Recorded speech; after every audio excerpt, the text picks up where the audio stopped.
Hello everyone, मैं आयुषी भार्गव मौर्य गुरु classes में आप सभी का बहुत बहुत स्वागत करती हूँ।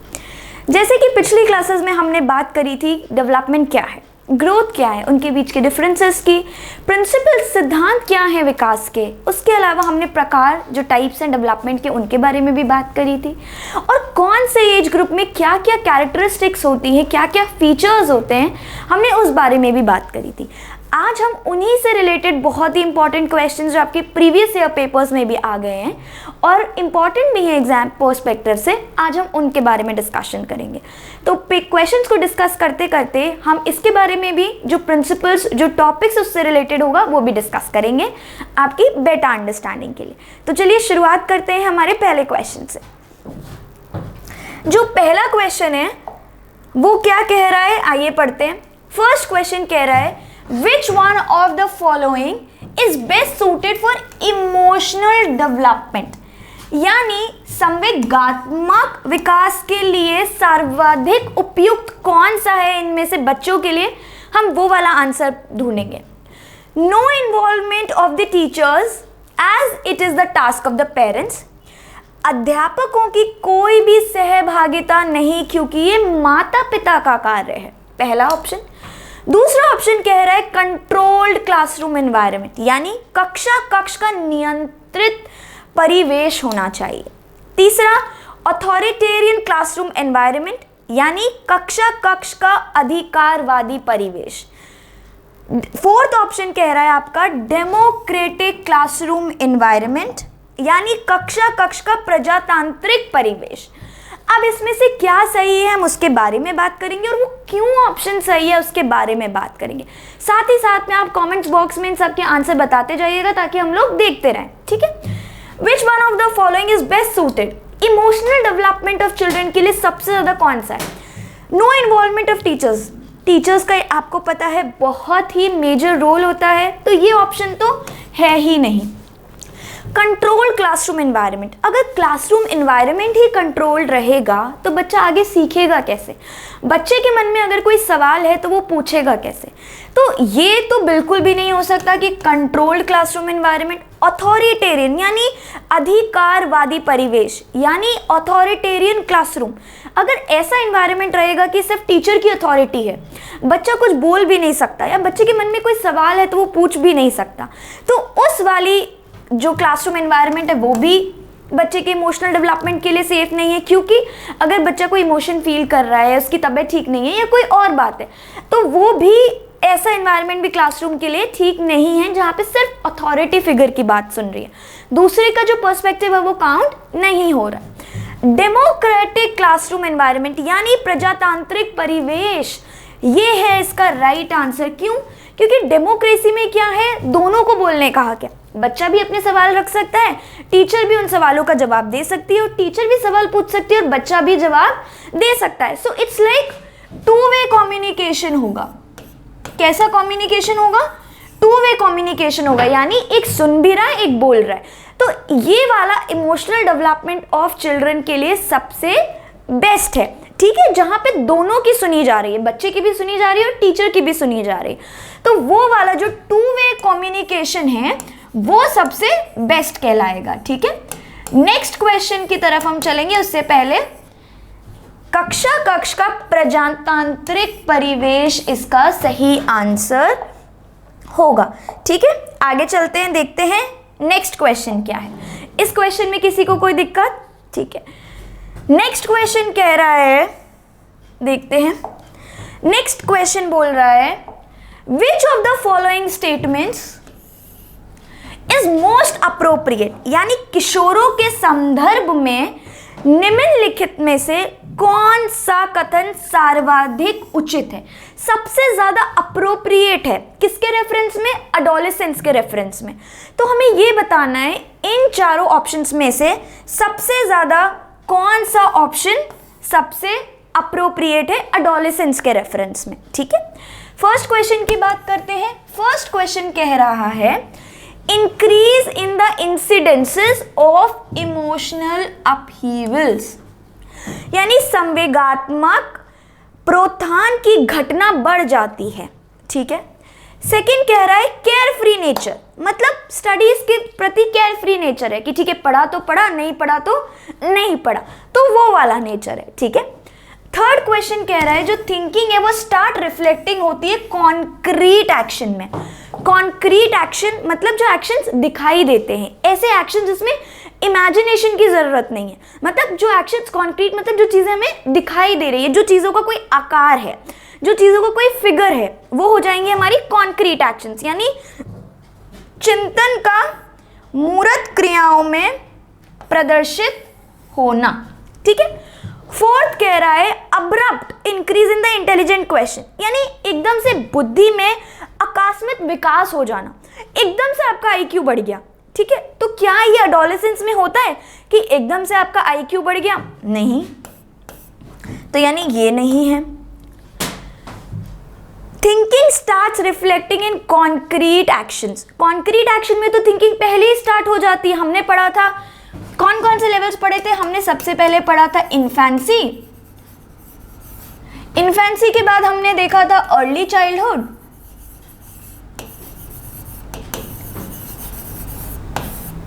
अर्ली चाइल्डहुड के बाद देखा था हमने लेटर चाइल्डहुड।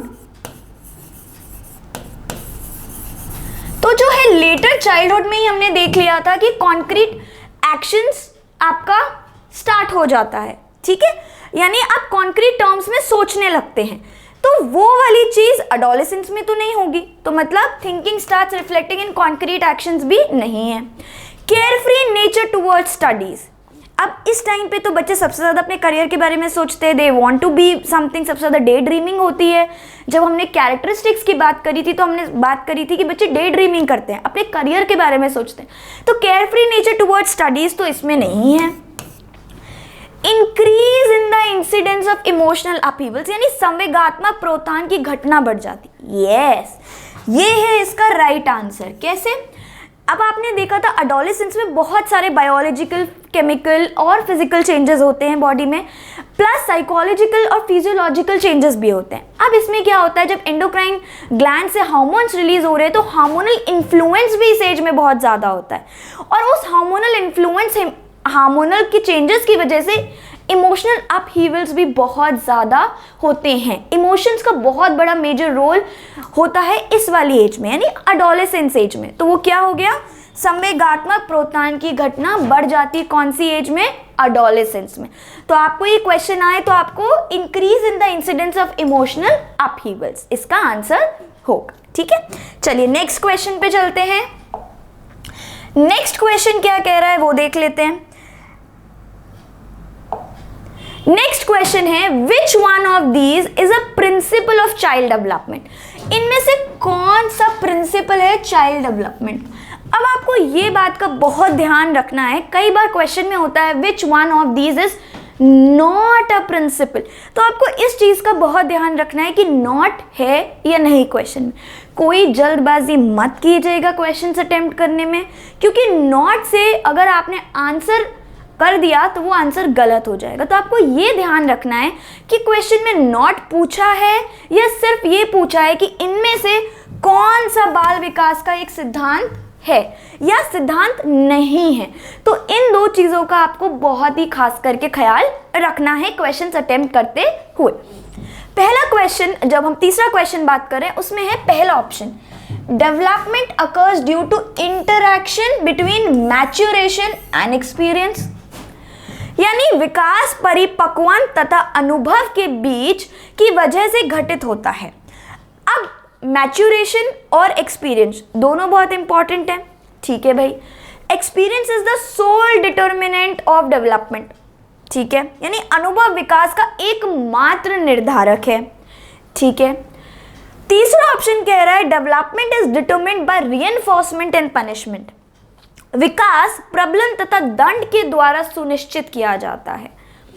फोर्थ ऑप्शन कह रहा है development can accurately predict the pace of each individual child, विकास प्रत्येक बच्चे की गति का सही ढंग से अनुमान लगा सकता है। ये तो बिल्कुल भी नहीं है। जो डेवलपमेंट है, जो विकास है, वो प्रिडिक्ट कर सकता है बट एकदम एक्यूरेटली प्रिडिक्ट नहीं कर सकता। कभी भी विकास एकदम सही ढंग से प्रिडिक्ट नहीं कर सकता। ठीक है, तो मतलब ये ऑप्शन तो आपका नहीं है।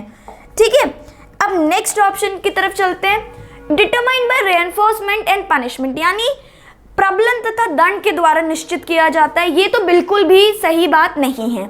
ठीक है, ये तो बिल्कुल भी सही बात नहीं है। अब जरूरी नहीं है कि सिर्फ डेवलपमेंट रेनफोर्समेंट और पनिशमेंट के द्वारा ही हो, बिल्कुल भी नहीं।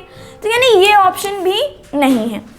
Experience is the sole determinant of development, यानी सिर्फ एक्सपीरियंस ही है जो एकमात्र निर्धारक है, ऐसा तो नहीं है। हमने तो बहुत सारे फैक्टर्स पढ़े थे जो डेवलपमेंट को इन्फ्लुएंस या अफेक्ट करते हैं, प्रभावित करते हैं, लेकिन तो इसमें क्या होगा, फर्स्ट ऑप्शन पढ़ते हैं।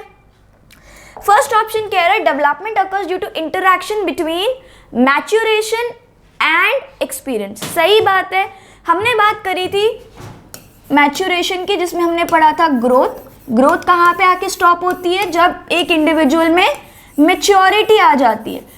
और मैच्योरिटी के बारे में हमने क्या पढ़ा था, मैच्योरिटी क्या है, मैच्योरिटी किसी भी इंडिविजुअल की एक कैपेसिटी है कि वो कोई भी एनवायरनमेंट सिचुएशन अगर उनके सामने आ रही है तो सही तरीके से उसको हैंडल कर पाए। ठीक है, अप्रोप्रिएट वे में उस पर रिस्पॉन्ड कर पाए, वो कहलाती है हमारी मैच्योरिटी।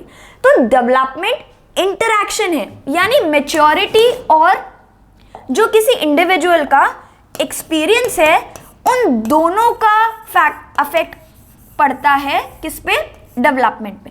बिल्कुल सही बात है, क्योंकि एक्सपीरियंस जो हमारा पर्सनल है, जो हमको किसी भी सिचुएशन से हो रहा है, और उससे जो हमारी लर्निंग हुई है, उससे जो हमने सीख पाई है, यानी मैच्योरिटी और एक्सपीरियंस दोनों का इंटरैक्शन है जो डेवलपमेंट को इन्फ्लुएंस करता है। यानी इसका ऑप्शन क्या होगा, development occurs due to interaction between maturation and experience. ठीक है, तो ये इसका एक सिद्धांत हो गया। ठीक है, आगे चलते हैं नेक्स्ट क्वेश्चन पे। नेक्स्ट क्वेश्चन क्या कह रहा है वो देख लेते हैं। नेक्स्ट क्वेश्चन है which one out of the following, यानी इनमें से कौन सा information about the roles and behaviours which are acceptable in the group, acceptable in the group during early childhood period. निम्नलिखित में से कौन प्रारंभिक बाल्यावस्था अवधि के दौरान उन भूमिकाओं एवं व्यवहारों के बारे में जानकारी प्रदान करते हैं, बहुत इंपॉर्टेंट क्वेश्चन, जो एक समूह में एक्सेप्टेड है। ठीक है, वो देख लेते हैं।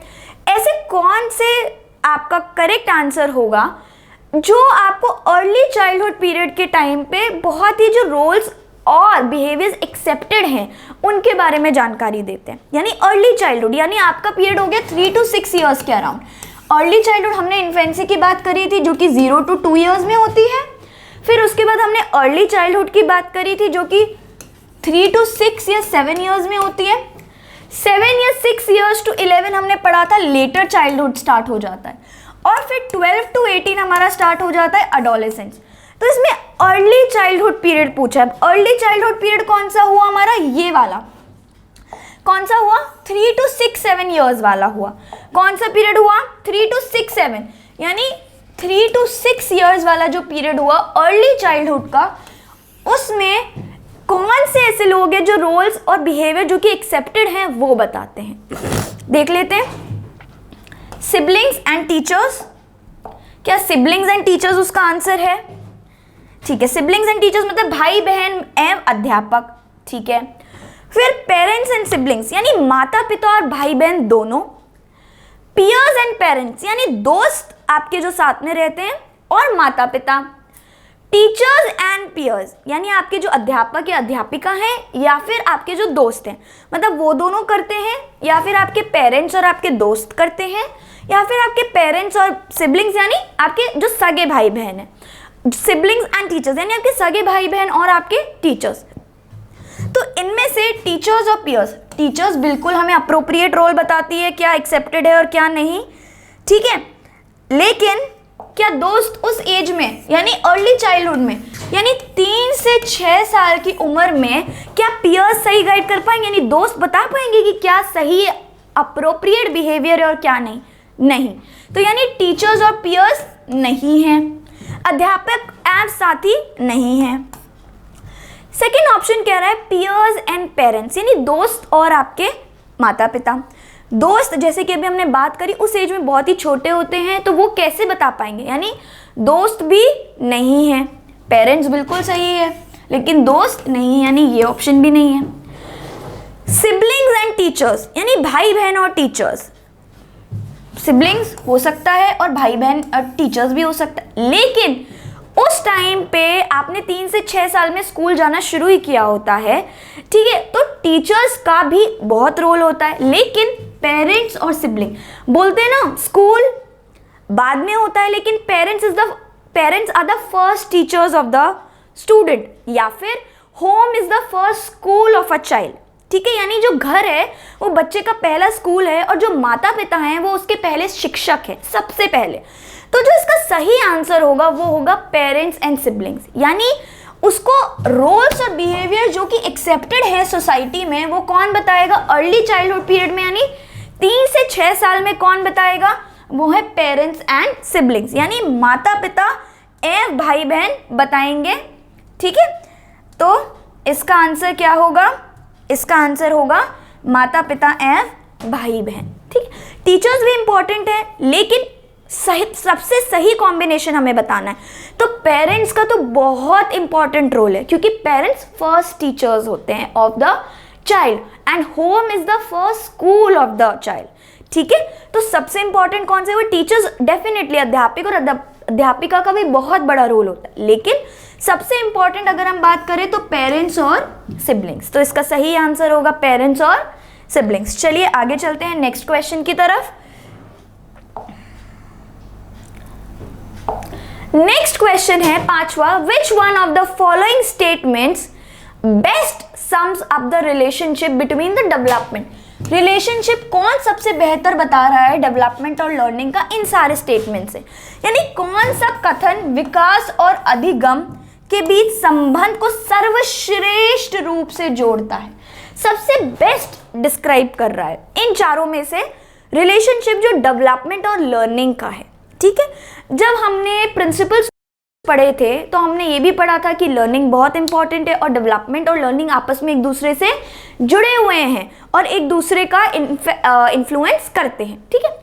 Learning and development are synonymous term, नहीं, सिनोनिमस मतलब समानार्थक हैं, कोई सा भी आप किसी की भी जगह यूज कर लीजिए, एक जैसे टर्म्स हैं, ठीक है, लेकिन ये तो बिल्कुल सही नहीं है, यानी ये नहीं है। Learning and development are interrelated in a complex manner, यानी जो लर्निंग और डेवलपमेंट है एक दूसरे से जुड़े हुए हैं, ठीक है, यानी इंटर रिलेटेड है, यानी एक दूसरे से जुड़े हुए हैं, यानी एक का फर्क दूसरे पे आपको देखने मिलेगा, ठीक है।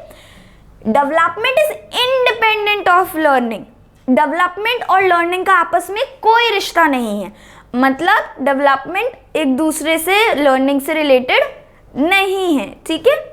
लर्निंग ट्रेल्स बिहाइंड डेवलपमेंट, यानी अधिगम विकास के पीछे रहता है, ये तो बिल्कुल सही नहीं है। लर्निंग और डेवलपमेंट जैसे आपने पढ़ा था, जो लर्निंग है और डेवलपमेंट, लर्निंग और डेवलपमेंट हैंड इन हैंड चलते हैं, मतलब साथ साथ चलते हैं। अगर बच्चे का डेवलपमेंट हर तरीके से अच्छा है, यानी उसका मेंटल भी अच्छा है, यानी उसका मानसिक विकास अच्छा है, शारीरिक विकास अच्छा है, ठीक है, यानी संवेगात्मक विकास भी अच्छा है, यानी इमोशनल डेवलपमेंट भी अच्छा है, तो बच्चे का लर्निंग भी कैसा होगा, हाई होगा, यानी अच्छी लर्निंग होगी बच्चे की। और अगर उसके डेवलपमेंट में कोई प्रॉब्लम है, कोई इशू है, या फिर इमोशनल में हो सकता है, फिजिकल में हो सकता है, या मेंटल में हो सकता है, अगर कोई इशू है तो उसका असर आपको लर्निंग पर भी देखने मिलेगा। तो इसीलिए कहते हैं कि learning and development are interrelated, ठीक है, बिल्कुल भी इंडिपेंडेंट नहीं है, यानी एक दूसरे पे निर्भर ही नहीं करते, बिल्कुल भी नहीं है ऐसा, निर्भर करते हैं।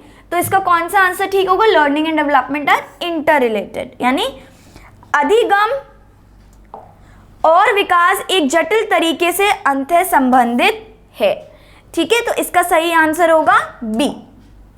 चलिए नेक्स्ट क्वेश्चन की तरफ चलते हैं। नेक्स्ट क्वेश्चन है which one of the following statements about development. अभी हमको विकास के बारे में इनमें से कौन सा कथन सही है। अगर यहीं पे इनकरेक्ट जुड़ जाता तो आपको देखना है, जल्दबाजी मत कीजिएगा एग्जाम के टाइम पे, क्योंकि क्वेश्चन एक एक क्वेश्चन बहुत इंपॉर्टेंट है, ठीक है। तो आपको ये अच्छे से पढ़ना है कि ये करेक्ट लिखा है या ये इनकरेक्ट लिखा है, ये नॉट लिखा है या बिना नॉट लिखा है, ठीक है। तो उससे पूरा आंसर आपका बदल सकता है, ठीक है। तो चलिए, अभी इधर लिखा है करेक्ट, तो करेक्ट के बारे में बात कर लेते हैं। Development occurs at a very fast pace, मतलब बहुत ही तेज गति से होता है, बर्थ से लेकर अडोलेसेंस तक। बर्थ से अडोलेसेंस बहुत ही तेजी से होगा, फिर रुक जाएगा। यानी विकास जन्म से किशोर अवस्था तक बहुत तीव्र गति से होता है और उसके बाद रुक जाता है, ठीक है। तो ये तो बिल्कुल भी ठीक नहीं है, क्योंकि हमने पढ़ा था कि विकास कब, डेवलपमेंट तो तब तक चलता है जब तक, हमने पढ़ा था वूम से लेकर टूम तक, यानी आपका गर्भ से लेकर कब्र तक डेवलपमेंट होगा, यानी वोम से लेकर टोम तक आपका डेवलपमेंट होगा। तो वो वाली चीज एडोलेसेंस में आके स्टॉप हो जाती है, बिल्कुल गलत है। Development proceeds from birth to adolescence in a forward manner and then it goes backwards. हमने स्पाइरल पढ़ा था, हमने पढ़ा था कि जो डेवलपमेंट है लीनियर लाइन में नहीं होता, कहाँ कैसे होता है, स्पाइरल में। लेकिन ये तो हमने नहीं पढ़ा था कि बर्थ से एडोलेसेंस होगा फॉरवर्ड में फिर बैकवर्ड जाएगा, ये तो नहीं है, यानी ये भी नहीं है। यानी विकास जन्म से किशोर अवस्था तक आगे की ओर बढ़ेगा और फिर पीछे की ओर नहीं, ये तो बिल्कुल गलत है। उसके बाद हमने देखा developmental changes go forward in a straight line, ये तो बिल्कुल ही गलत है। ये तो प्रिंसिपल ही था कि ये लीनियर फैशन में यानी सीधी लाइन में नहीं होता है, डेवलपमेंट हमेशा स्पाइरल फॉर्म में होगा, ठीक है। Development occurs at a different rate among different individuals, यानी जो विकास है भिन्न व्यक्तियों में, मतलब अलग अलग व्यक्तियों में अलग अलग गति से होगा, यानी भिन्न गति से होगा भिन्न व्यक्तियों में, यानी different rate in different individuals. जैसे कि आज अगर मेरा एग्जाम्पल लें तो मेरा जो डेवलपमेंट है वो हो सकता है आपकी जो डेवलपमेंट रेट है उससे कम हो या उससे ज़्यादा हो। तो हम दोनों में, जैसे मैंने हो सकता है ABCD 2 साल में बोलना सीखा और आपने ABCD 1 साल 1.5 साल में बोलना सीख लिया। तो ये जो फर्क है कि आपका डेवलपमेंट थोड़ा जल्दी हुआ, मेरा डेवलपमेंट थोड़ा बाद हुआ, तो ये जो डिफरेंस है ये हमारा इंडिविजुअल डिफरेंस है, ये हमारा व्यक्तिगत डिफरेंस है, ठीक है। तो ये वाला जो डिफरेंस हो जाएगा ये बिल्कुल सही है, यानी डेवलपमेंट अकर्स हर इंडिविजुअल में अलग अलग स्पीड से, सीक्वेंस एक ही होगा। हमने ये भी देखा था कि ये भी एक प्रिंसिपल है, कि प्रिंसिपल की बात करते हैं कि कौन सा प्रिंसिपल था। हमने 2 प्रिंसिपल पढ़े थे, पहला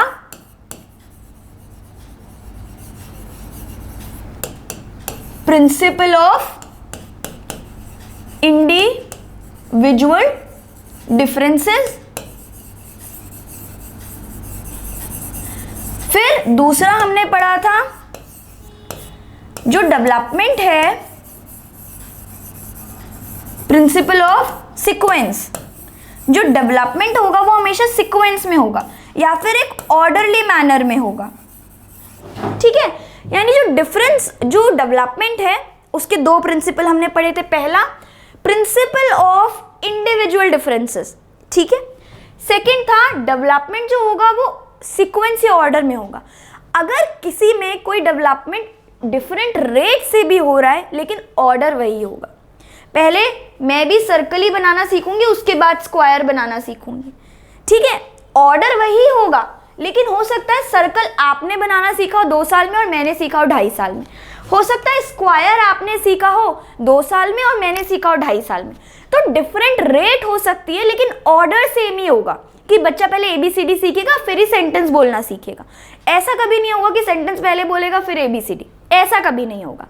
रेट डिफरेंट हो सकती है कि आपने जल्दी और मैंने बाद में, या मैंने जल्दी आपने बाद में, लेकिन ऑर्डर सेम ही रहेगा कि हम दोनों ही पहले ABCD सीखेंगे उसके बाद हम सेंटेंस या वर्ड्स पे जाएंगे, ठीक है। चलिए आगे बढ़ते हैं। तो इसका सही आंसर क्या हुआ, development occurs at a different rate among different individual, यानी विकास भिन्न व्यक्तियों में भिन्न गति से होता है। चलिए नेक्स्ट की बात करते हैं। नेक्स्ट क्वेश्चन है आपका, द पेस ऑफ डेवलपमेंट। जो पेस है, जो गति है विकास की, वो वेरी करती है एक इंडिविजुअल से दूसरे इंडिविजुअल। ये अभी हमने बात करी थी इससे पहले वाले में, ठीक है। From one individual to another but it follows dash pattern, यानी विकास की गति एक व्यक्ति से दूसरे में भिन्न होती है, किंतु यह एक डैश नमूने का अनुगमन करती है। मतलब ये एक इंडिविजुअल दूसरे इंडिविजुअल से अलग तो होती है लेकिन डैश फॉलो करती है। क्या? Toe to head pattern? जरूरी नहीं है। टो टू हेड तो हमने एक डायरेक्शन ऑफ प्रिंसिपल पढ़ा था। हमने प्रिंसिपल ऑफ डायरेक्शन में 2 डायरेक्शन पढ़े थे,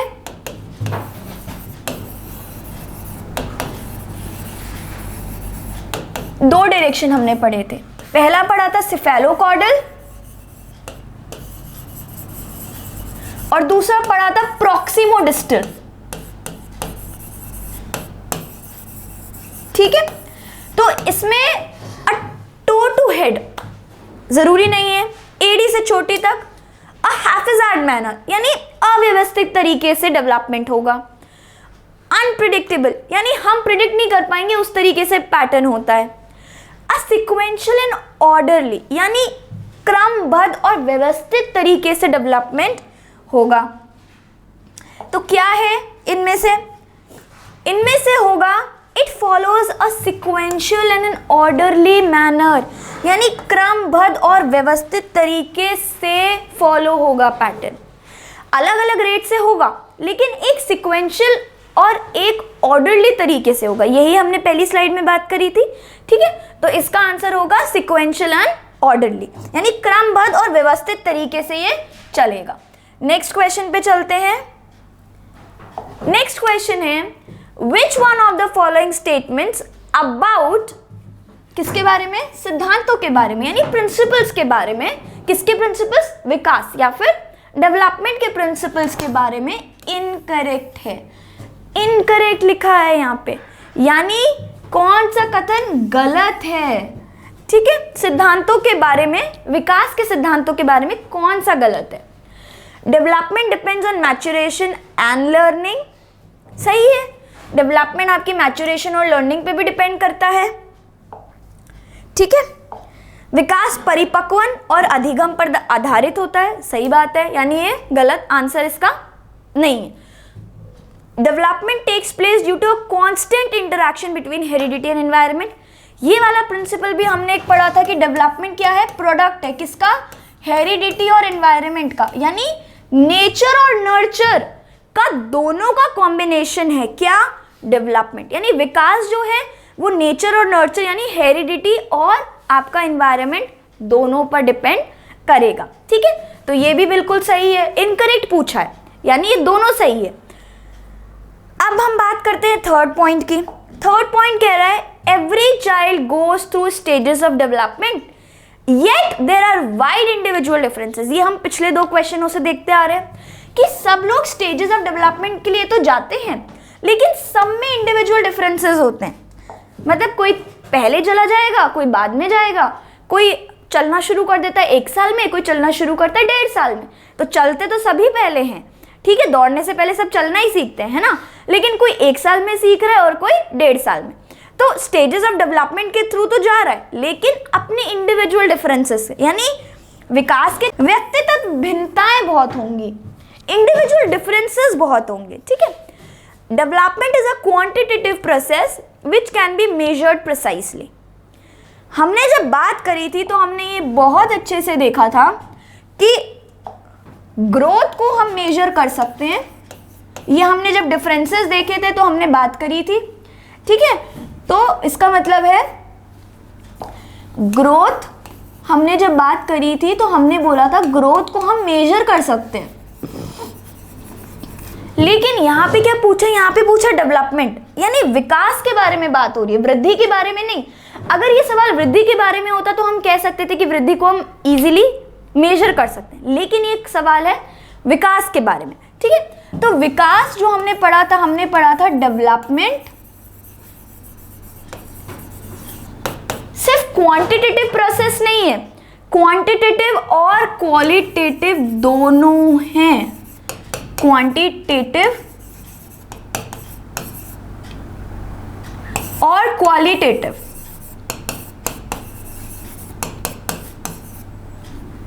ठीक है, मतलब क्वालिटेटिव भी है और क्वांटिटेटिव भी है। जबकि जो ग्रोथ है वो सिर्फ क्वांटिटेटिव है। तो अगर ये सवाल ग्रोथ के बारे में होता तो ये सही होता, लेकिन ये सवाल है विकास के बारे में, नहीं डेवलपमेंट के बारे में। तो क्या है, क्वांटिटेटिव और क्वालिटेटिव दोनों इसके सवाल का आंसर है। यानी डेवलपमेंट जो है वो क्वांटिटेटिव और क्वालिटेटिव दोनों होता है। ठीक है, तो यानी ये वाला ऑप्शन इनकरेक्ट है, यानी ये वाला ऑप्शन गलत है। तो इसका आंसर क्या हुआ, डी। ठीक है, कोई दिक्कत, आगे चले नेक्स्ट सवाल पे चलते हैं। नेक्स्ट आपका जो क्वेश्चन है वो है सिफेलोकॉर्डल प्रिंसिपल के बारे में। सिफेलोकॉर्डल प्रिंसिपल हम डिस्कस करेंगे, पहले सवाल देख लेते हैं। सिफेलोकॉर्डल प्रिंसिपल ऑफ डेवलपमेंट एक्सप्लेन्स कि डेवलपमेंट कहां से कहां की तरफ होता है, यानी विकास का सिर पदाभिमुख दिशा सिद्धांत व्याख्या करता है कि विकास किस प्रकार आगे बढ़ रहा है, सिर से पैर की ओर बढ़ता है या फिर ग्रामीण से शहरी क्षेत्रों की ओर, यानी rural to urban areas, general to specific functions, यानी सामान्य से विशिष्ट की ओर, डिफरेंशिएटेड टू इंटीग्रेटेड फंक्शंस, यानी भिन्न से एकीकृत कार्यों की ओर बढ़ता है।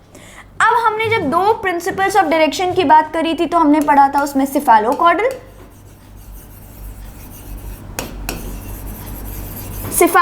में हमने देखा था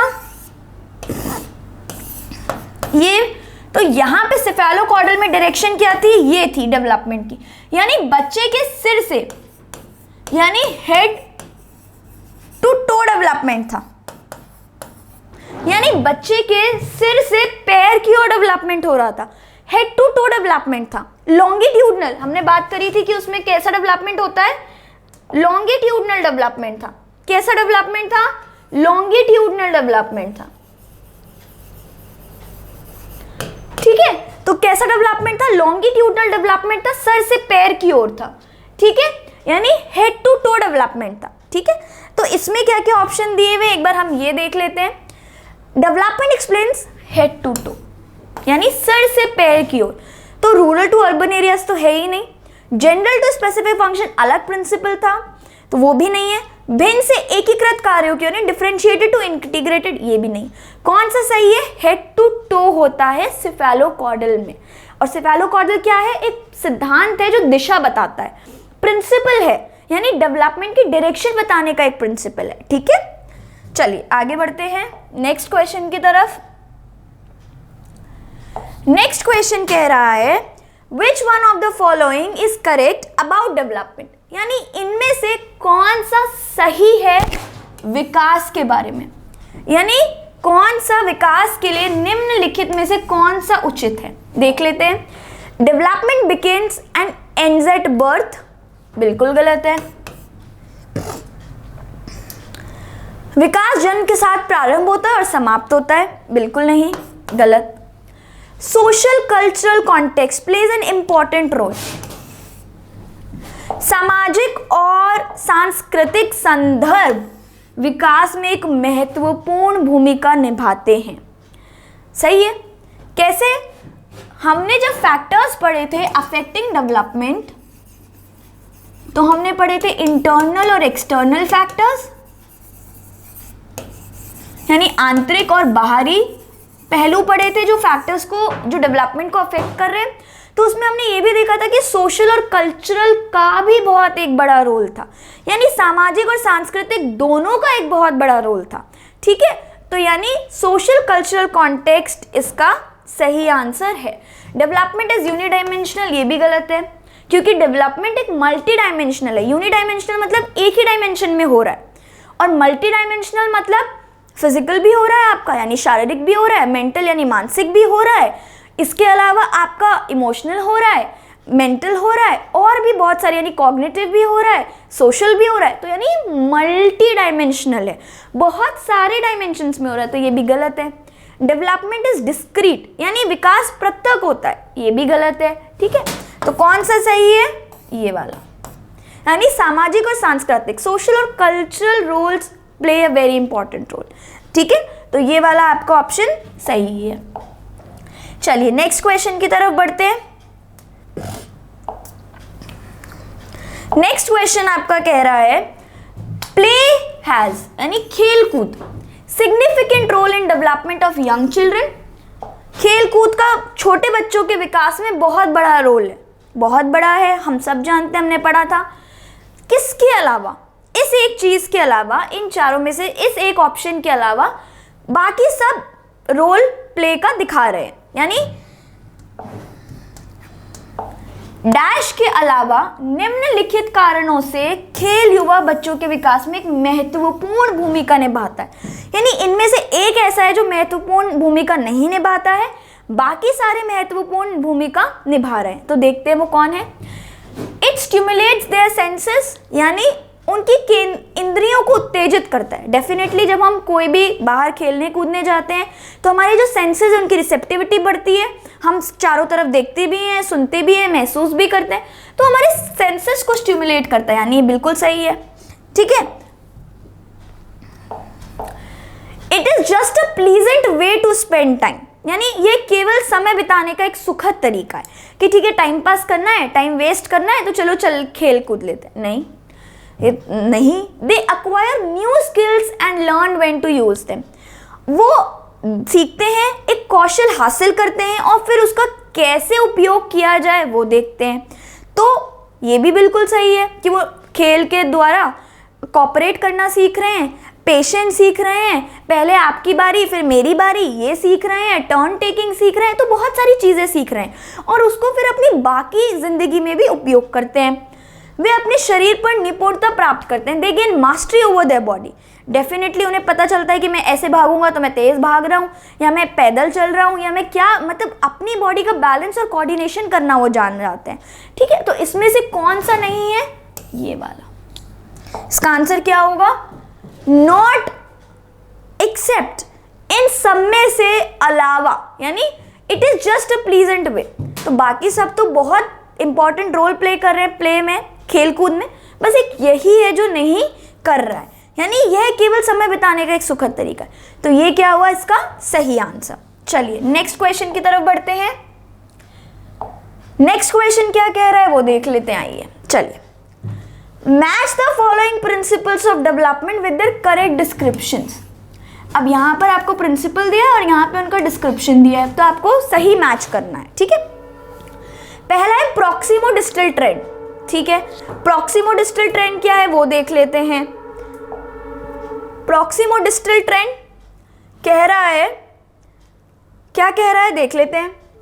4 ऑप्शन है, 4 है, सिफेलोकॉर्डल, इंटर इंडिविजुअल और इंट्रा इंडिविजुअल, 4 प्रिंसिपल्स हैं।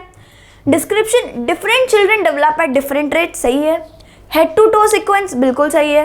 इन a single child difference rate of development can vary from one domain, मतलब जरूरी नहीं है कि जितना शारीरिक विकास हो रहा है उतना ही मानसिक विकास भी हो, उतनी ही तेजी से हो सकता है। शारीरिक विकास तेजी से हो रहा हो और जो मानसिक है वो थोड़ा धीमी गति से हो रहा हो, तो ये हो सकता है एक व्यक्ति में। ठीक है, from the centre of body to outwards, सारे ऑप्शन है। ठीक है, एक बार हिंदी देख लेते हैं। निम्नलिखित विकास के सिद्धांतों का उनके सही वर्णन से मिलन कीजिए। ठीक है, सिद्धांत कह रहा है समीप दुराभिमुख दिशा, सिर पद्मिमुख दिशा। ठीक है, विभिन्न बच्चे भिन्न भिन्न दर से पढ़ते हैं, सर से पैर का क्रम, शरीर के केंद्र से बाहर की ओर। किसी अकेले बच्चे में विकास की दर विकास के एक क्षेत्र की अपेक्षा दूसरों से भिन्न हो सकती है, या फिर सरल से जटिल की ओर वृद्धि। ठीक है, चलिए अब इसके सही ऑप्शन देखते हैं। सही ऑप्शन में प्रॉक्सिमो डिस्टल ट्रेंड क्या कह रहा है? फ्रॉम द सेंटर, यानी ये आपका हो गया ए। ठीक है, सिफेलोकॉर्डल यानी हमने जब 2 दिशाएं पढ़ी थी तो हमने पढ़ा था जो सिफेलोकॉर्डल है वो हेड टू टो है, सर से पैर की ओर।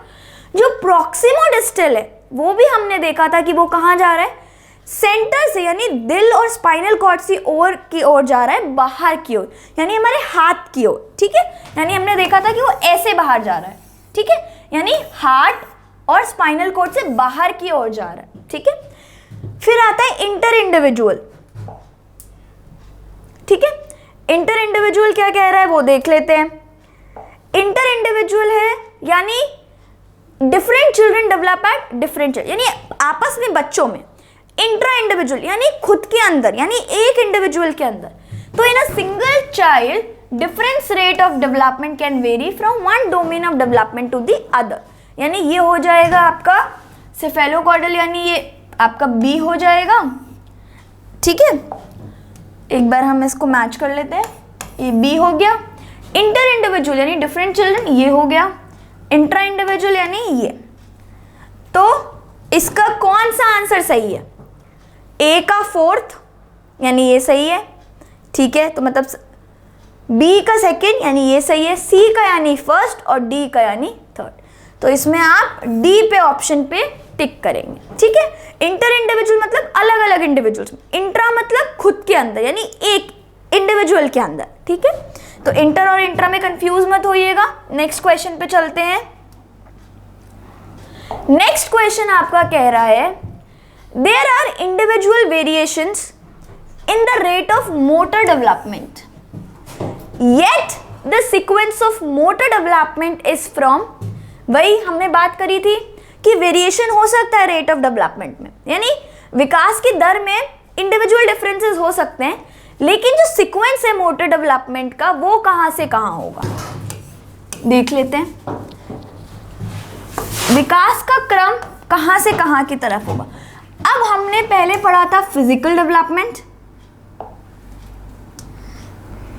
क्या पढ़ा था?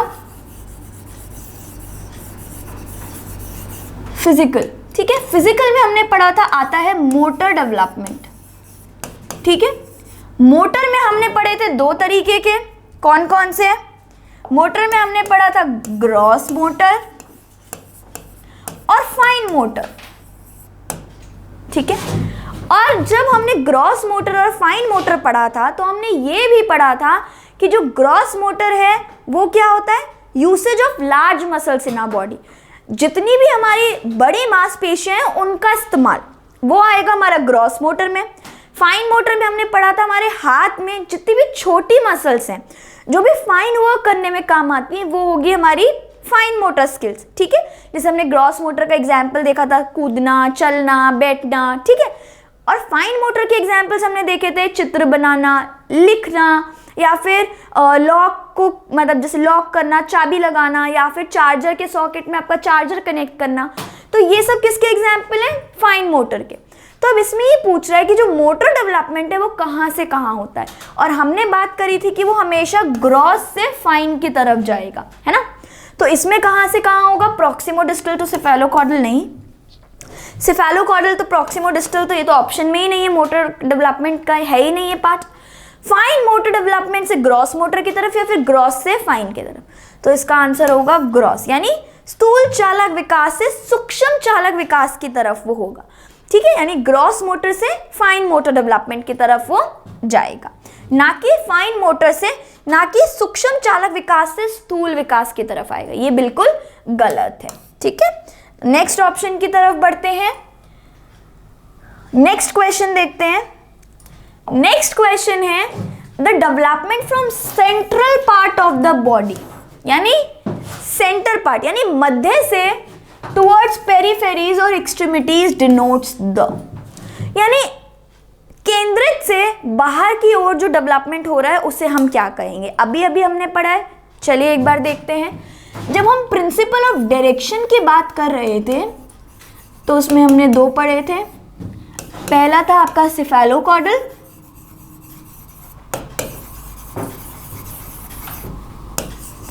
दूसरा हमने बात करी थी किसकी? प्रॉक्सिमोडिस्टल की।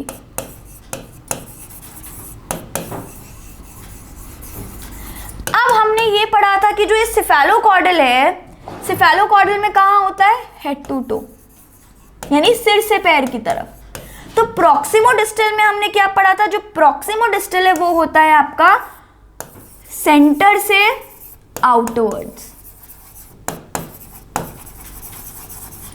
यानी सेंटर से आउटवर्ड्स मतलब कैसे? आपके सबसे पहले क्या डेवलप होगा? प्रॉक्सिमोडिस्टल में आपका स्पाइनल कॉर्ड या फिर आपका हार्ट, और उसके बाद वो आपका बाहरी डेवलपमेंट यानी बीच से वो बाहर की तरफ वाला डेवलपमेंट होगा, तो उसको हम क्या बोलेंगे, उसको हम बोलेंगे रेडिएटेड डेवलपमेंट नहीं है, डिसेंट्रलाइज्ड डेवलपमेंट नहीं है, कैस्केड डेवलपमेंट नहीं है, तो कौन सा हुआ, प्रॉक्सिमोडिस्टल डेवलपमेंट। कौन सा कहलाएगा, प्रॉक्सिमोडिस्टल डेवलपमेंट। तो इसका आंसर है ये। चलिए नेक्स्ट क्वेश्चन पे चलते हैं। द पीरियड दैट इनिशिएट्स, ऐसा कौन सा पीरियड है जो इनिशिएट करता है ट्रांजिशन टू अडल्टहुड, ये हम पहले भी पढ़ चुके हैं, टू अडल्टहुड। वह अवधि जो वयस्कता के संक्रमण की पहल करती है उसे क्या कहते हैं, यानी अडल्टहुड और चाइल्डहुड के बीच का जो ट्रांजिशन फेज है वो कौन कवर करता है। ठीक है, देख लेते हैं। मिडिल चाइल्डहुड नहीं, देखिए हमने 5 स्टेजेस पढ़ी थी, इन्फेंसी, चाइल्डहुड को हमने 2 में पढ़ा था, अर्ली चाइल्डहुड और लेटर चाइल्डहुड। उसके बाद में हमने बात करी थी एडोलेसेंस की, उसके बाद हमने बात करी थी अडल्टहुड की।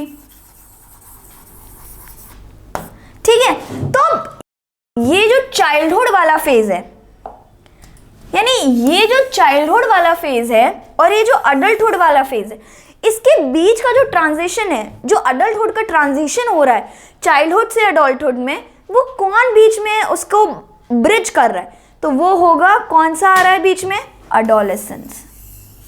यानी चाइल्डहुड और अडल्टहुड से जब बच्चा जाता है तो बीच में कौन सा फेज आता है वो हमें बताना है। तो बीच में कौन सा फेज आता है, मिडिल चाइल्डहुड, मध्य बाल्यावस्था नहीं है, प्री ऑपरेशनल, पूर्व क्रियामत तक नहीं है, एंड चाइल्डहुड, बाल्यावस्था की समाप्ति नहीं है। तो आंसर क्या होगा, एडोलेसेंस यानी किशोरावस्था। तो कौन सा आंसर होगा, किशोरावस्था। जैसे कि हम यहाँ पे भी देख सकते हैं, लेटर चाइल्डहुड से अडल्टहुड की तरफ बीच में कौन सा आ रहा है, एडोलेसेंस। ठीक है, चलिए नेक्स्ट की तरफ चलते हैं। नेक्स्ट क्वेश्चन है, which of the following is not a principle. अब ये आपको याद रखना, इधर पूछा है नॉट अ प्रिंसिपल, कौन सा प्रिंसिपल नहीं है, निम्नलिखित में से कौन सा विकास का सिद्धांत नहीं है। डेवलपमेंट इज रिलेटिवली ऑर्डरली, ये तो है, ये तो हम जानते हैं, प्रिंसिपल की ऑर्डर में चलता है, सीक्वेंस में। डेवलपमेंट, विकास तुलनात्मक रूप से क्रमिक होता है, ये देखा है हमने कि वो मतलब क्रमिक रूप से होता है। Development takes place gradually over a period of time, विकास समय के साथ धीरे धीरे घटित होता है, ये भी हमने देखा है। जैसे हम एजेस, सबसे पहले इन्फेंसी 2 साल तक, इन्फेंसी से चाइल्डहुड, मिडिल और अर्ली दोनों लेटर मिला के 11 आपका हो जाता है 9 साल का। उसके बाद आपकी एडोलेसेंस आती है, उसके बाद आपकी अडल्टहुड आता है। तो हर एक स्टेज इतने सालों की है, तो धीरे धीरे डेवलपमेंट हो रहा है, यानी ये भी एक प्रिंसिपल है। ठीक है, each course and nature of development is determined eight the time of birth itself. कैसे बच्चा उस एक स्टेज में जाएगा या विकास की सटीक गति एवं प्रकृति जन्म के समय ही निर्धारित हो जाती है। क्या जन्म के ही बच्चे डॉक्टर बता देता है कि इतने साल में बोलना सीख जाएगा, इतने साल में ये करना सीख जाएगा, नहीं। तो exact course and nature of development can not be predicted या determine at the time of. बच्चे के जन्म पे ही आप नहीं बता सकते कि वो किस हिसाब से प्रोग्रेस करेगा, उसका डेवलपमेंट कैसा होगा। Individuals develop at different rate, ये भी एक प्रिंसिपल है। तो इसका सही आंसर क्या हुआ, इसका सही आंसर हुआ ये, क्योंकि इसमें नॉट पूछा है, नॉट अ प्रिंसिपल, तो ये एक प्रिंसिपल नहीं है, बाकी सारे प्रिंसिपल है। ये भी प्रिंसिपल है, ये भी प्रिंसिपल है और ये भी प्रिंसिपल है। ठीक है, ये प्रिंसिपल है, ये प्रिंसिपल है और ये, बस एक यही प्रिंसिपल नहीं है। तो इसका सही आंसर हुआ ये वाला। ठीक है, आगे चलते हैं नेक्स्ट क्वेश्चन पे। नेक्स्ट क्वेश्चन क्या कह रहा है देख लेते हैं। In which of the following periods, इन सब पीरियड में से फिजिकल ग्रोथ, यानी जो आपकी फिजिकल ग्रोथ है, फिजिकल जो आपकी ग्रोथ है वो कौन से सबसे तेज किस पीरियड में होती है। ये भी हम कर चुके हैं। हाँ, in which of the following periods physical growth and development occur at a rapid pace, सबसे तेजी से होती है। और जब हम ये पढ़ रहे थे तो मैंने आपको बताया भी था कि ये क्वेश्चन आता है, निम्नलिखित अवधि में से किसमें शारीरिक वृद्धि सबसे तीव्र गति से होती है। ठीक है, हमने पढ़ा था सबसे प्रीनेटल में सबसे तेज होती है, प्रीनेटल में सबसे तेज होती है, लेकिन वो बिफोर बर्थ होता है। ठीक है, आफ्टर बर्थ किस में होती है वो देख लेते हैं। कौन कौन सी स्टेजेस हैं? इन्फेंसी है, इन्फेंसी के बाद चाइल्डहुड है, चाइल्डहुड के बाद आपका अडोलेसेंस है, अडोलेसेंस के बाद आपका आता है अडल्टहुड है। ठीक है, अब इनमें से सबसे तेजी से किस में होती है? सबसे पहले तो प्रीनेटल में होती है, लेकिन ये आफ्टर बर्थ पूछ रहा है, मतलब बच्चे के जन्म होने के बाद। अडोलेसेंस से अडल्टहुड नहीं, किशोर अवस्था है वयस्कता no, early childhood and middle childhood यानी प्रारंभिक बाल्यावस्था और मध्य बाल्यावस्था नो, फिजिकल सबसे, middle childhood and adolescence no. तो सबसे ज्यादा तेजी से किस में होती है? इन्फेंसी और अर्ली चाइल्डहुड, यानी इन्फेंसी यानी 0 से 2। तो इसमें जो सबसे तेजी से बच्चे का फिजिकल डेवलपमेंट होता है वो सबसे तेज इन्फेंसी और अर्ली चाइल्डहुड में ही होता है। ठीक है, तो इसका आंसर क्या होगा? अगर आपसे पूछते हैं, अगर प्रीनेटल भी ऑप्शन में होता है और बर्थ से पहले भी आप जवाब दे सकते हैं, तो उसका आंसर होगा प्रीनेटल। ठीक है, लेकिन अगर बर्थ के बाद पूछा यानी जन्म के बाद सबसे तेज किसमें फिजिकल डेवलपमेंट होता है, तो आप बताएंगे इन्फेंसी और अर्ली चाइल्डहुड में। तो ये आपको हमेशा याद रखना है, सबसे तेज किसमें होता है? इन्फेंसी और अर्ली चाइल्डहुड में। ठीक है, आगे चलते हैं।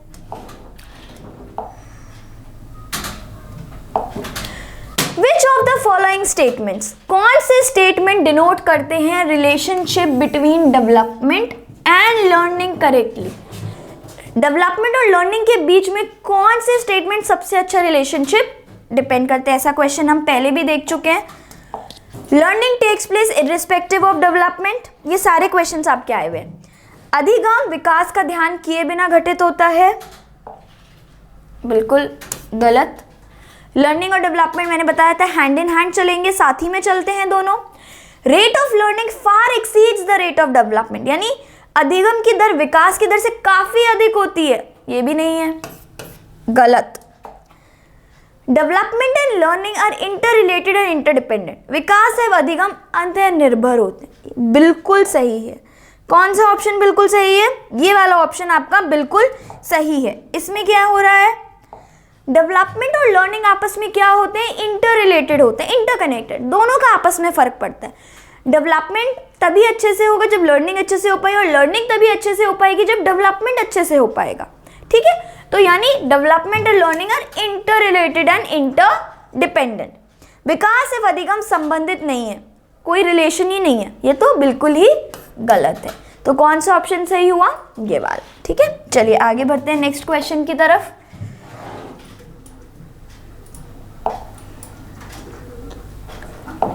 नेक्स्ट है, which of the following statement is correct in context of development? विकास के बारे में कौन सा कथन सही है? Development occurs only during the period of childhood, हमने पढ़ा है डेवलपमेंट कब से कब होता है?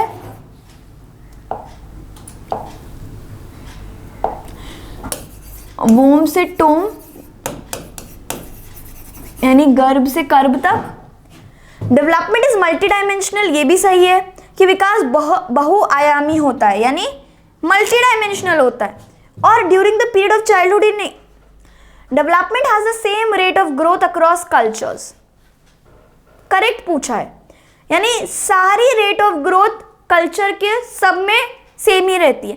यानी अगर आप एशिया चले जाओ, अफ्रीका चले जाओ, ऑस्ट्रेलिया चले जाओ, इंडिया में रह लो, तो रेट ऑफ डेवलपमेंट आपका सबका सेम ही रहेगा। नहीं, ये भी गलत है। Development occurs only through learning that takes place in school, विकास केवल विद्यालय में होने वाले अधिगम से ही होता है। क्या डेवलपमेंट सिर्फ जो स्कूल में सिखाया जाता है उसकी वजह से होता है? नहीं।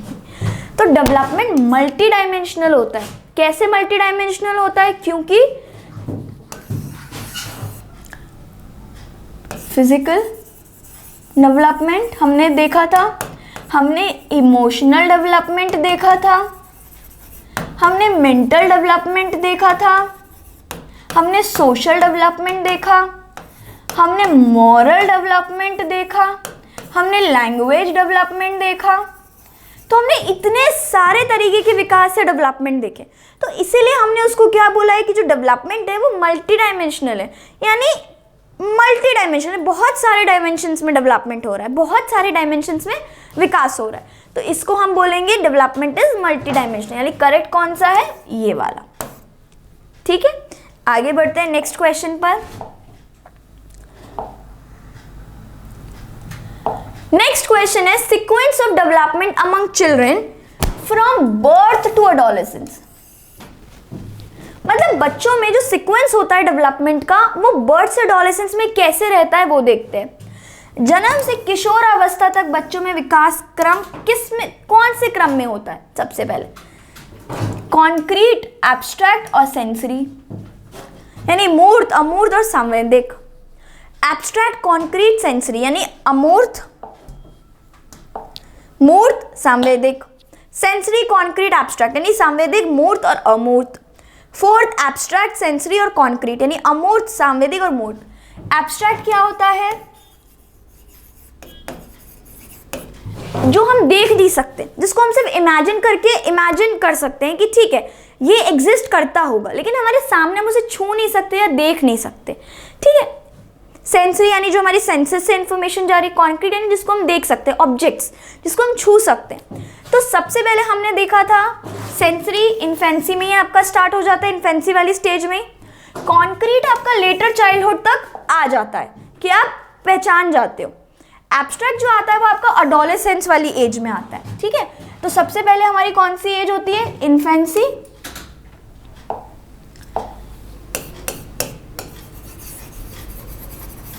इन्फेंसी के बाद आपका चाइल्डहुड,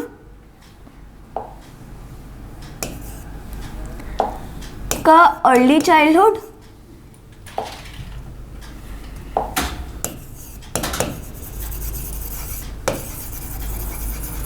ठीक है। अर्ली चाइल्डहुड के बाद आपका आता है लेटर चाइल्डहुड। लेटर चाइल्डहुड के बाद आता है आपका एडोलेसेंस। ठीक है, अब इसके अंदर क्या पूछा है कि कौन सा, हमें पता है इन्फेंसी में हमारे सेंसेस स्टार्ट हो जाते हैं, तो ठीक है सबसे पहले तो सेंसेस आएगा। अर्ली चाइल्डहुड या लेटर चाइल्डहुड में हमारा कॉन्क्रीट, हम चीज़ों को देख के समझने लगते हैं। उसके बाद एडोलेसेंस में होता है आपका एब्स्ट्रैक्ट, कि आप चीज़ों को इमेजिन करके समझने लगते हो। तो इसमें क्या होगा? सबसे पहले सेंसरी, कॉन्क्रीट और फिर एब्स्ट्रैक्ट, यानी सांवेदिक, मूर्त और अमूर्त। ठीक है, अगर आप स्टेजेस वाइज भी देखें तो सबसे पहले सेंसरी, कॉन्क्रीट और एब्स्ट्रैक्ट इसका सही आंसर होगा। नेक्स्ट क्वेश्चन पे चलते हैं। नेक्स्ट क्वेश्चन कह रहा है which of the following is a major hallmark, यानी मुख्य प्रमाण है बाल्यावस्था की, मध्य बाल्यावस्था की अवधि का। Rapid development of motor skills and overall physical growth. Physical growth हमने देखा था सबसे ज्यादा इन्फेंसी और अर्ली चाइल्डहुड में होती है। Development of scientific reasoning and ability to think abstractly. Abstractly की अभी हमने बात करी कि ये कौन सी स्टेज में आता है? एडोलेसेंस में। ठीक है, तो ये भी नहीं है, मिडिल चाइल्डहुड पूछा है। Development of make believe play, यानी ये अर्ली चाइल्डहुड में, मतलब बच्चे 2 से 6 साल में ये वाला गेम खेल रहे होते हैं, डॉक्टर, टीचर, तो मेक बिलीव प्ले उस एज में वो लोग खेलते हैं। ठीक है, उसके बाद आपका आता है development of logical thought that is concrete in nature. अभी हमने देखा कि मिडिल चाइल्डहुड और लेटर चाइल्डहुड में क्या होता है? कॉन्क्रीट लॉजिकल थॉट होने लगता है, यानी तर्क संगत विचारों का विकास जो कि प्राकृतिक रूप से मूर्त है, यानी हम उसको टच कर सकते हैं। मतलब आप कॉन्क्रीट, आपके सामने ऑब्जेक्ट रख दिया, आपसे पूछा किसमें ज़्यादा पानी है, किसमें कम पानी है, तो ये वाली जो चीज़ है ये आपकी logical thought, concrete in nature, ये आपका मिडिल चाइल्डहुड में आ जाता है, यानी मध्य बाल्यावस्था में ये आपका आ जाता है। तो इसका ये आंसर सही है। नेक्स्ट की बात करते हैं। During the period of childhood, यानी बाल्यावस्था की अवधि में विकास consist only of quantitative changes, नहीं, क्वांटिटेटिव क्वालिटेटिव दोनों होते हैं। सिर्फ परिमाणात्मक परिवर्तन नहीं होते हैं। इज डिसऑर्डरली एंड डिसजॉइंट, बिल्कुल भी नहीं। डेवलपमेंट हमेशा ऑर्डरली सीक्वेंस में चलता है, तो ये भी नहीं है। Slow and can not be measured, धीमी गति से होता है, उसे मापा नहीं जा सकता है। स्लो, ये भी नहीं है। बहुस्तरीय और मिश्रित होता है, यानी मल्टी लेयर्ड और कॉम्प्लेक्स है। एग्जैक्टली। पीरियड ऑफ चाइल्डहुड में बहुत सारे चेंजेस आते हैं, मल्टी लेयर्ड होता है और कॉम्प्लेक्स भी होता है। तो इसका आंसर क्या है? Multi layered and complex. ठीक है, नेक्स्ट क्वेश्चन चलते हैं। नेक्स्ट क्वेश्चन आपका कह रहा है अ नॉर्मल 12 ईयर ओल्ड, यानी जो नॉर्मल 12 साल का बच्चा है सबसे ज्यादा अधिक होना संभव है। Have difficulty with gross motor, gross motor development तो पहले ही हो जाता है बड़ी मसल्स का, यानी वो कर सकता है। स्थूल क्रियात्मक समन्वय में कठिनाई होती है, नहीं। बी ईगर, सेकेंड है। Have anxiety feelings about pleasing adults, anxiety feeling होती है दूसरों को प्लीज करने के लिए, खुश करने के बारे में वो सोचता रहता है कि मैं दूसरों को खुश कर पाऊंगा कि नहीं। Confine his or her interest to the here and now, अब और यहाँ में उसकी रुचि रहती है। ये तो अडल्टहुड का है, ये तो नहीं है, यानी ये भी नहीं है, ये भी नहीं है और ये भी नहीं है। Be eager for peer approval, हमने देखा था जो चाइल्डहुड है, जो लेटर चाइल्डहुड है, उसमें सबसे ज्यादा पीयर अप्रूवल यानी अपने दोस्तों के साथ रहने का होता है। तो यानी दोस्तों के अनुमोदन, यानी उनके लिए बेचैनी होती है कि भाई वो सही कह दें, वो हमें अपने ग्रुप में शामिल कर ले, हम उनके ग्रुप का पार्ट हो जाएं, उसमें सबसे ज्यादा खुशी होती है। तो यानी be eager for peer approval. ठीक है, नेक्स्ट क्वेश्चन की तरफ चलते हैं। नेक्स्ट क्वेश्चन है the current view of childhood assumes that children are similar to adults in many ways, यानी बचपन का जो सांप्रदायिक दृष्टिकोण है उसकी क्या मान्यता है वो देखते हैं। Children are similar to adults in many ways, no.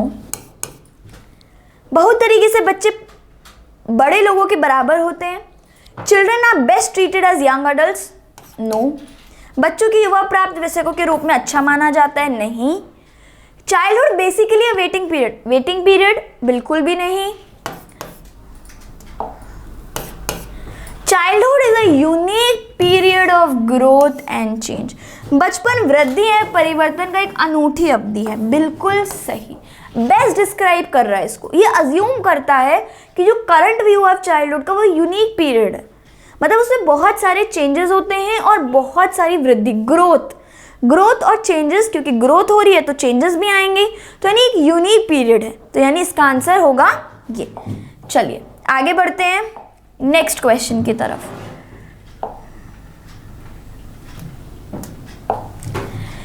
Child development is defined, child development कौन सी फील्ड है? बाल विकास की परिभाषा का अध्ययन क्षेत्र है जो क्या समझाता है? Examines change in human abilities, यानी मानवीय सामर्थ्य में परिवर्तन का परीक्षण करता है, नहीं। Seeks to explain behaviour across life span, नहीं। चाइल्ड डेवलपमेंट की बात कर रहे हैं तो पूरी जिंदगी में कौन कौन से डेवलपमेंट हो रहे हैं उसको कैसे एक्सप्लेन करेगा, नहीं। Compare children to adults to senior citizen, नहीं। बच्चों को वरिष्ठ नागरिकों के साथ तुलना करता है, नहीं। Accounts for the gradual evolution of child's cognitive, social and other capacities, किसी बच्चे की संज्ञानात्मक, सामाजिक तथा दूसरे सामर्थ्यों का क्रमिक विकास के लिए उत्तरदायी होगा, बिल्कुल सही बात है। यानी क्या बता रहा है कि ग्रेजुअल इवोल्यूशन हो रहा है, बच्चा ग्रेजुअली डेवलप कर रहा है कॉग्निटिव, सोशल और अदर कैपेसिटीज। तो चाइल्ड डेवलपमेंट में हमने यही बात करी थी, डेवलपमेंट हो रहा है सारे एरिया में, किसका हो रहा है? चाइल्ड का। तो ग्रेजुअल इवोल्यूशन भी किसका बताएगा? चाइल्ड की, डिफरेंट एरियाज में, डिफरेंट डोमेन्स में। ठीक है, तो इसका सही आंसर होगा ये। ठीक है, तो चलिए ये क्वेश्चंस हमने बात कर लिए। ठीक है, आज के लिए इतना ही। अब हम नई क्लास में कंटिन्यू और क्वेश्चंस के साथ करेंगे। आप इसको दोबारा देख सकते हैं बेटर अंडरस्टैंडिंग के लिए, और हम आगे और क्लास में और भी क्वेश्चंस करते रहेंगे। Thank you.